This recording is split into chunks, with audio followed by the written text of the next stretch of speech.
Hi YouTube, my name is Nostalgic. I'm excited to start my YouTube channel. This is going to be a retro collecting channel, video games, pretty much everything. Let's get into it. Let's start off with the PS1 collection haul. These are some games I picked up over the last 6 to 9 months, and I thought it'd be a great way to start off the channel. So first off, we got Beyond the Beyond for the PS1.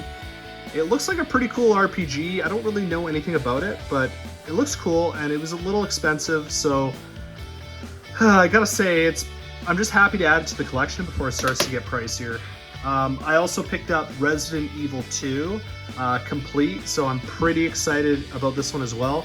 I never actually played any like survival horror games as a kid, so I'm pretty excited to get started with that. It'll be fun. It'll be something I've really never done before. I've got a couple buddies that really want to get together and start playing some survival horror games, especially some older ones. So if you have any recommendations for other horror games for the PS1 or PS2 era, I'm always up for recommendations. So also we have Castlevania Symphony of the Night complete. This is a banger game, very expensive, also a great game. It was released, I want to say when was it?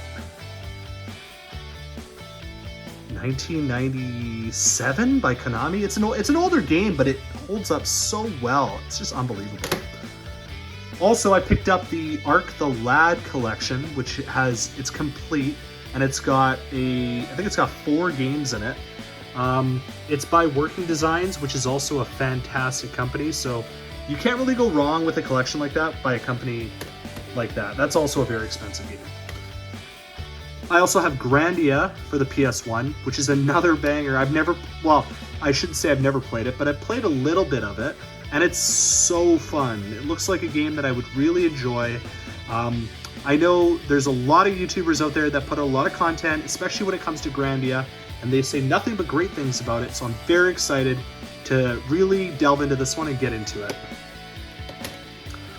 Also, I picked up Alundra for the PS1, which is another Working Designs game. What an amazing cover. Like, you can't go wrong with that. It's got a big crack in the middle, but you know what? For what this game is and the value of it, like, I'm not going to complain.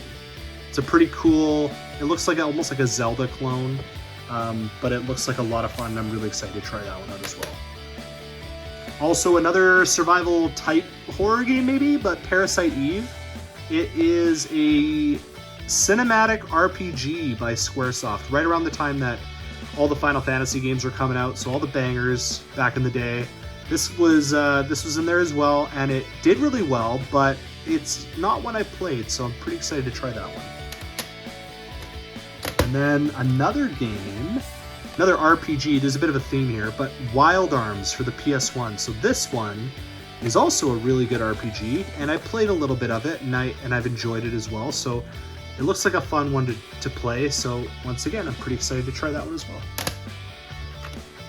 I've also got Resident Evil Director's Cut, which is the first Resident Evil game ever made, and I tried a little bit of it, and it's pretty scary, so once again, that'll be a game that I play with my buddies, and we'll get together and we'll play that one. So probably won't be playing that one by myself.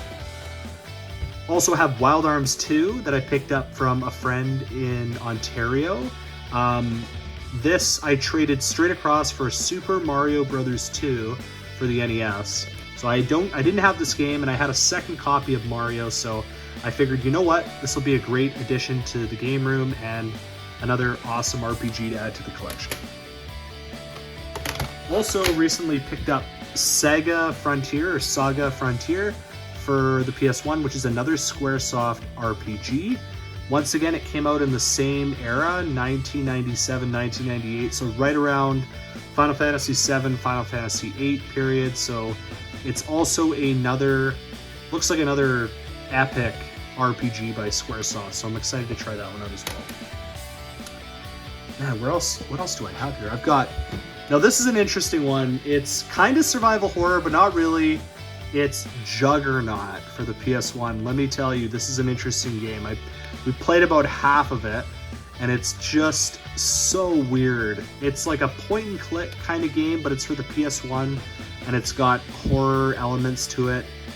I don't think you can die in the game, but it's definitely pretty scary and pretty unnerving, and it's got a really creepy premise, so it's an interesting one, but I'm excited to add it to the collection, but I don't know how pumped I am in general to have it, but I don't know, we'll see.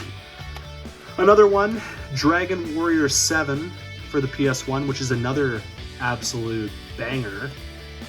I've never played this one, but it's by NX, which eventually, almost dropped it.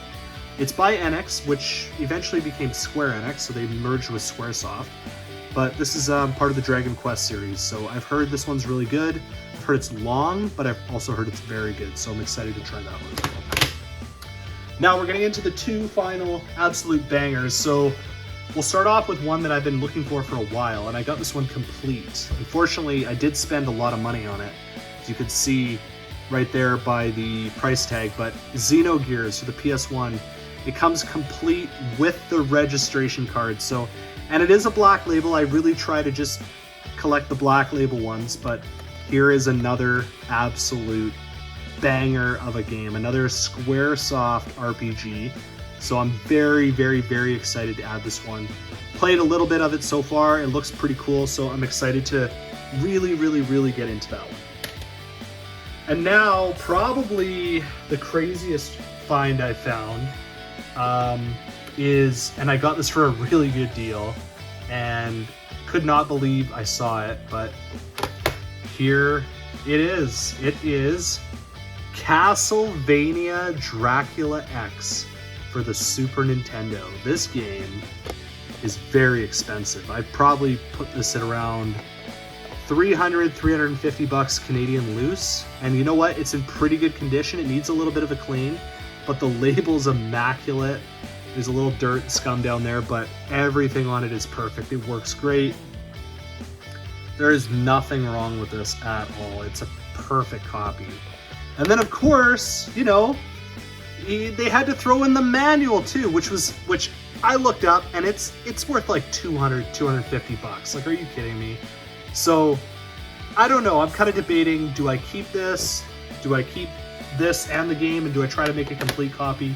I'm not sure, but either way, I may end up selling the manual for another game, but pretty cool to add to the collection. So that's it, everybody. That's my first video ever, so, and I hope you enjoyed it. It's got a lot of cool pickups, so I'm going to be making way more content, making way more cool stuff, so keep an eye out, like, comment, and subscribe, as cringe as that sounds, and please, please, please, please see you in the next one.